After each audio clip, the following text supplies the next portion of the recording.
भगवान बुद्ध के 10 खास उपदेश कौन कौन से हैं जानने के लिए आप हमारे इस वीडियो में बने रहे। अगर आप हमारे चैनल को अभी तक सब्सक्राइब नहीं किए हैं तो सब्सक्राइब कर ले और साथ में बेल आइकन वाली घंटी को भी दबाना ना भूले कि मैं तुम्हें जब भी ऑनलाइन रहूं तो वीडियो हमेशा आपको वीडियो सबसे पहले प्राप्त हो। चलिए दोस्तों वीडियो को शुरू करते हैं। गौतम बुद्ध का पहला उपदेश, दूसरों का बुरा न करें। अपनी प्राण रक्षा के लिए भी जानबूझकर किसी प्राणी का वध न करें। जहाँ मन हिंसा से मुड़ता है, वहाँ दुख अवश्य ही शांत हो जाता है। गौतम बुद्ध का दूसरा उपदेश, सत्य के बारे में।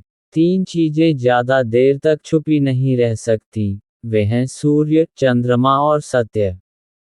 जिस तरह सूर्य रोज प्रत्यक्ष दिखाई देता है, चंद्रमा भी दिखाई देता है, उसी तरह सत्य कभी न कभी सामने आ ही जाता है। अतः सत्य को अपने आचरण में ना उतारें, उससे दूर रहने में ही मनुष्य की भलाई है। गौतम बुद्ध का तीसरा उपदेश, जीवन का उद्देश्य सही रखें। जीवन में किसी उद्देश्य या लक्ष्य तक पहुंचने से ज्यादा महत्वपूर्ण उस यात्रा को अच्छे से संपन्न करना होता है। गौतम बुद्ध का चौथा उपदेश, प्रेम का मार्ग अपनाएं। बुराई से बुराई कभी खत्म नहीं होती। घृणा को तो केवल प्रेम द्वारा ही समाप्त किया जा सकता है, यह एक अटूट सत्य है। गौतम बुद्ध का पांचवा उपदेश, खुद जैसा औरों को समझना। जैसे मैं हूँ, वैसे ही वे हैं, और जैसे वे हैं, वैसा ही मैं हूँ। इस प्रकार सबको अपने जैसा समझकर न किसी को मारें, न मारने को प्रेरित करें। गौतम बुद्ध का छठा उपदेश, स्वयं पर विजय। जीवन में हजारों लड़ाइयाँ जीतने से अच्छा है कि तुम स्वयं पर विजय प्राप्त कर लो। फिर जीत हमेशा तुम्हारी होगी, इसे तुमसे कोई नहीं छीन सकता।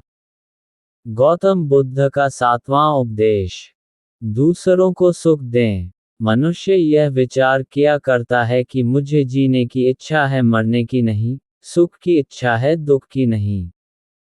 यदि मैं अपनी ही तरह सुख की इच्छा करने वाले प्राणी को मार डालूं तो क्या ये बात उसे अच्छी लगेगी? इसलिए मनुष्य को प्राणिघात से स्वयं तो विरत हो ही जाना चाहिए। उसे दूसरों को भी हिंसा से विरत कराने का प्रयत्न करना चाहिए। गौतम बुद्ध का आठवां उपदेश, वैर भाव न रखें। वैरियों के प्रति वैरहित होकर, आहा, हम कैसा आनंदमय जीवन बिता रहे हैं, वैरी मनुष्यों के बीच अवैरी होकर विहार कर रहे हैं। गौतम बुद्ध का 9वां उपदेश, पशु हिंसा से बचें। पहले 3 ही रोग थे, इच्छा, क्षुधा और बुढ़ापा। पशु हिंसा के बढ़ते बढ़ते वे 98 हो गए। ये याजक, ये पुरोहित, निर्दोष पशुओं का वध कराते हैं, धर्म का ध्वंस करते हैं। यज्ञ के नाम पर की गई यह पशु हिंसा निश्चय ही निंदित और नीच कर्म है। प्राचीन पंडितों ने ऐसे याजकों की निंदा की है। गौतम बुद्ध का 10वां उपदेश, चर्म धारण न करें। भगवान बोले, भिक्षुओं, महाचर्मों को, सिंह, बाघ और चीते के चर्म को नहीं धारण करना चाहिए। जो धारण करे, उसे दुष्कृत का दोष होता है।